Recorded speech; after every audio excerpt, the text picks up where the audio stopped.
2021 পদকজয়ী প্রখ্যাত সঙ্গীত শিল্পী, গবেষক ও লেখক মুস্তফা জামান আব্বাসী 87 বছর বয়সে আজ শনিবার ভোরে বনানীর একটি হাসপাতালে শেষ নিঃশ্বাস ত্যাগ করেছেন। তার কন্যা শারমিনী আব্বাসী গণমাধ্যমে এ বিষয়টি নিশ্চিত করেছেন। বার্ধক্যজনিত নানা শারীরিক জটিলতায় ভুগছিলেন এই গুণী শিল্পী।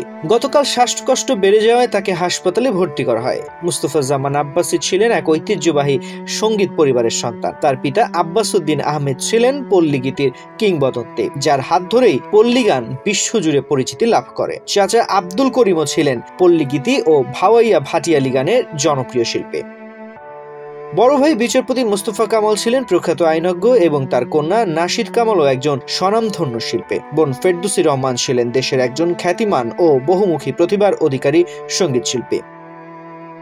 দীর্ঘ 50 বছর ধরে তিনি ফোক মিউজিক রিসার্চ গ্রুপের পরিচালক ও সংগ্রাহক হিসেবে কাজ করেছেন এবং কয়েক হাজার লোকগান সংগ্রহ করেছেন। এছাড়াও তিনি দীর্ঘদিন শিল্পগোষ্ঠীর মহাব্যবস্থাপক ও বাংলাদেশ শিল্পকলা একাডেমির মহাপরিচালকের মতো গুরুত্বপূর্ণ পদে দায়িত্ব পালন করেছেন।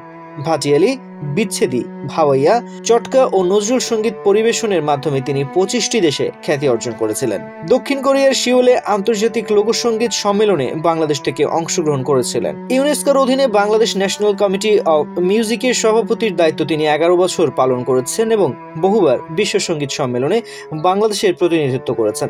তার প্রয়াণে দেশের লোকসঙ্গীত ও সংস্কৃতি জগতে এক গভীর শূন্যতা তৈরি হলো।